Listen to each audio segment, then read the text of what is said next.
So there's one thing coaching-wise that I feel like I keep seeing that I don't understand. I want to get you to try to explain this to me. And if any of you guys have a thought on this, I'm all ears.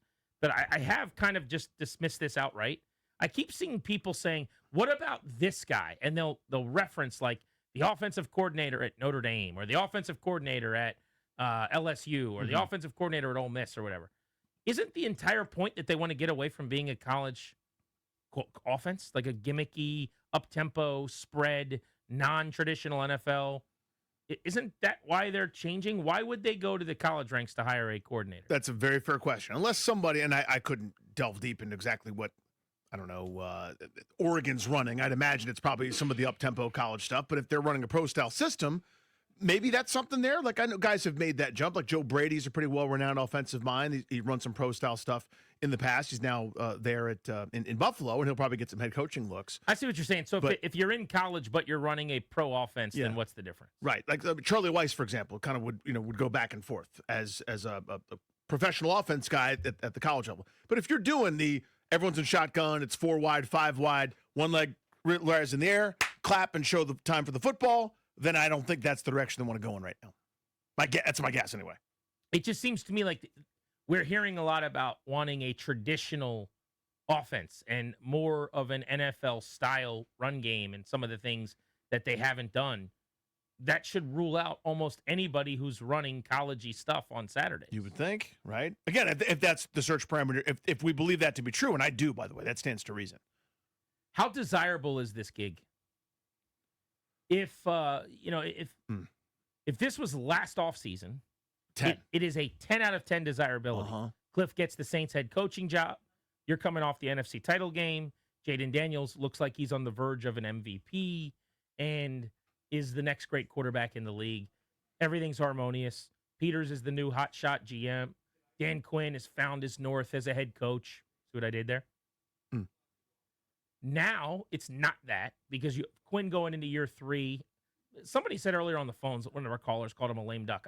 I think that's extreme. I don't think he's a lame duck. A lame duck is you're a dead man walking. Like it's over, and they just are playing out the clock, basically. That's not the case with Dan Quinn.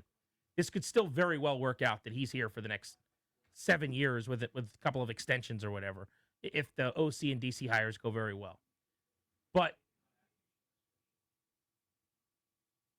where are you on that?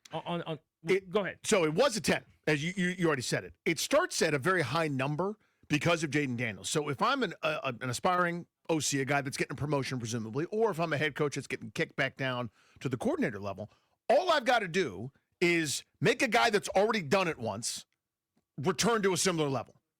Versus, let's say, for the sake of argument, Kevin O'Connell doesn't return, and I got to go work with J.J. McCarthy. I'm going, oh my God, this is uphill and a headwind in molasses. Well, people are throwing rocks at me. That's a hard thing to do. Daniels has already had some success. You get him back on track, you're the genius, you're going to be a head coach in a couple years, right? That, to me, makes it still very desirable. Now you start to get dragged down a little bit, though, by the circumstance. What just happened? What kind of weaponry am I going to get? How much autonomy am I going to have? The first thing first game I have that's not great, am I going to get that knock on the door? And is Peters going to tell me what I have to do? Is Quinn going to say, like Rivera did, hey, I want you to run the ball more? That sort of weighs it down a little bit. Again, we don't know exactly what's true, what's not, but it would have been a 10. It's now less than that, but it's still a high number for a personal career advancement standpoint, and that's enticing for an OC. All right, so I'm going to start with the Daniels part. A year ago, working with Jayden Daniels was a 10 out of 10 possibility for a coordinator. Is it still just that part, Daniels in a vacuum? Is that still a grade 10 out of 10 in terms of desirability? It's not a 10 anymore. It's a high number, though. Maybe 8.5, 9. It's still really good. Okay. Because he's a great kid, does everything right. Right. There are some questions about longevity, durability. I also think they're not loud and they're not like written in pen or Sharpie, but there's certainly more questions about some of the football stuff. The accuracy came back down to earth a little bit. I think the processing was still really good, like going to the right place with the football I've never had an issue with. But getting the ball out, making the quick decision to just like keep the play alive, run versus pass, staying in the pocket. I think there's more questions about that than after year one, after adjustments were made to him that, he didn't readjust to. Yeah, and I think that's fair, by the way. I mean, we saw it happen. Absolutely. So I'm going to say that Daniels as a commodity, instead of being a 10 out of 10 desirability, I'll go with you. Let's say it's an 8.5, or maybe even round up to a 9. I don't think that's bad. Yeah, that's the realm I'm in. Okay. What then is on a 1 to 10 scale the head coaching situation? If last year with Quinn that was a 9, where is that now? Tougher to quantify. Honestly, it is. It's tougher to quantify. I mean, because what hasn't changed is that he's a great dude. Everybody loves the guy, right? And that's not fake. That's real. So coming to work every day is probably pretty fun. There are miserable cusses that have been in charge of. I've said this a lot programs, too. yeah. I do not view any part of his like makeup or him as a dude as like put on, fake, strategic. This is not an actor. This is not a phony. Right. I believe he is like legit, awesome hang, one of the nicest dudes to be around. I really believe that. Yeah, so it's not like you're going to work for Bill Parcells or Bill Belichick, where you might win, but my God, is it tough to clock in every day. So in that regard, that's good. But again, I don't know. Is this guy going to cost me prestige and wins when he can't get timeouts right? Are we going to burn yet another one early in the second half, and it finally comes back to bite us and cost us a game? Didn't this year, but doesn't mean the process is good. I don't know. I don't know the answer to that. Well, so you haven't even brought up the part that I actually think about as being a problem, which is that he may not be long for the gig now.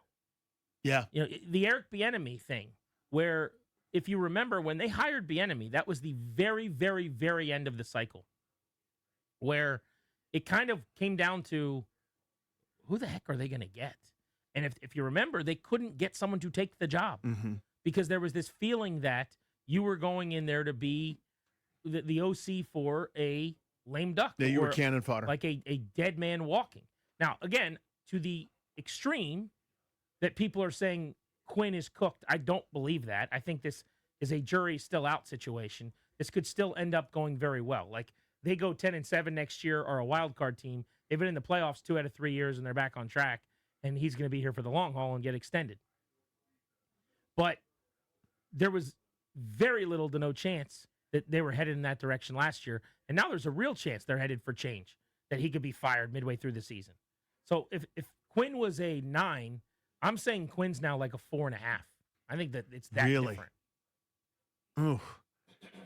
I could see it. I mean, how many OC jobs do you get? Yeah. You don't get many opportunities. No. If you come here for 1 year and then the whole staff gets blown out, you're screwed. Then that's bad. But the upside, again, and these guys are you know, the alphas, they get to this level because they believe that everything they do is the smartest thing that's ever been done, et cetera.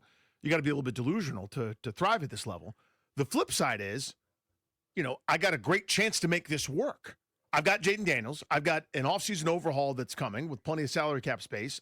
There's a great chance there's some new toys to work with. I've got no Terry McLaurin contract drama. Hopefully Larry Tunsil's locked up, and that's all hopeful. And we got a chance to be really good. And I could be the savior. I could be the star, right? I mean, maybe that would be the counterpoint to that. But you're right. If it goes south, I'm screwed. And I think that's true, maybe especially given the timing, right? Does any of the Jordan Schultz stuff today matter? Yeah. Yeah. I think you got to do your due diligence if you're a potential hire. I was going to say, I think I need my agent to do a little more work for me, maybe. Because it's not even just about the Jordan Schultz report, which take it or leave it, whatever. And I'm not saying it's wrong as much as it may or may not matter that much that departed coaches are angry about how involved the GM was. But last year, you're joining a freight train, and they acted like it, by the way. Next stop, Super Bowl, the hot organization in the league. Their S didn't stink. And it was warm and fuzzy. Like you were joining something that everyone wanted to be a part of. It was the it team in the league last offseason. I don't know what the opposite of that is in terms of teams this year, but it might be one of them. Like this is now the reverse happened on the field. The reports are that things could be bad internally. It's going to be viewed very, very differently. Would I not take the job? Definitely. It wouldn't be a reason not to take the job. But if you have a choice. I don't think I would have said to my agent last time, hey, let's really dig in here. Like, it would have been as easy as the Commanders want me. I could be a part of that. Yeah, signed. I could be a part of that steamroller that's just turning everything into pavement in front of them. Okay, tell them. I don't care what they're offering me. Don't negotiate. Take the first offer. Right, it's not that anymore. Here's where I was going. If all things are equal, right, meaning you are an OC and you get to pick your situation with any of the new head coaching hires, right? So you think of, Arizona, Cleveland, the Giants, go through the list. Would you rather have an OC job with a new staff, inheriting whatever you're inheriting, or here? I think this would rank higher than a lot of those places. Like if you're going to Cleveland, doesn't matter what you do, you're probably out of there in 2 years. You go to the Giants, they've been pretty dysfunctional. You go to Arizona, they can't seem to get right, and you're stuck with either bridge quarterback Billy and Jacoby Brissett or try to resurrect Kyler Murray. Probably neither of those. Not a great quarterback draft class. Baltimore maybe is better. Baltimore's a better spot.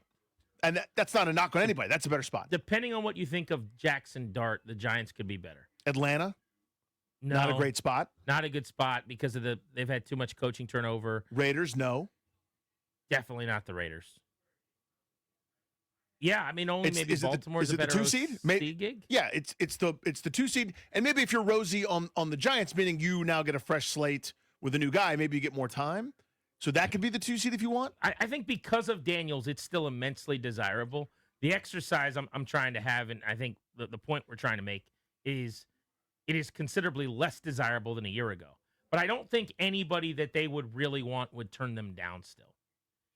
Right. Because you have Daniels. Like, wouldn't that be stunning and damaging if a year ago you had people crawling over each other to get a job here, and now this year you had to go with your second or your third option, and you got left holding the bag or something?